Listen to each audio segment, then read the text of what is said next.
Hello అండి. ఎలా ఉన్నారు అందరూ?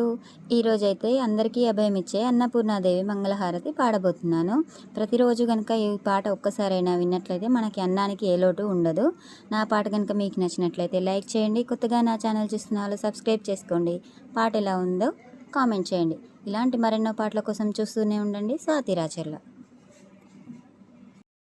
అన్నపూర్ణాదేవి అర్చింతునమ్మా, అన్నపూర్ణాదేవి అర్చింతునమ్మా, నా మొరలు ఆలించినను బ్రోవుమమ్మ, నా మొరలు ఆలించినను బ్రోవుమమ్మ. విశ్వైకనాథుడై విచ్చేయునంట, విశ్వైకనాథుడై విచ్చేయునంట, నీ ఇంటి ముంగిట నిలుచుండునంట, నీ ఇంటి ముంగిట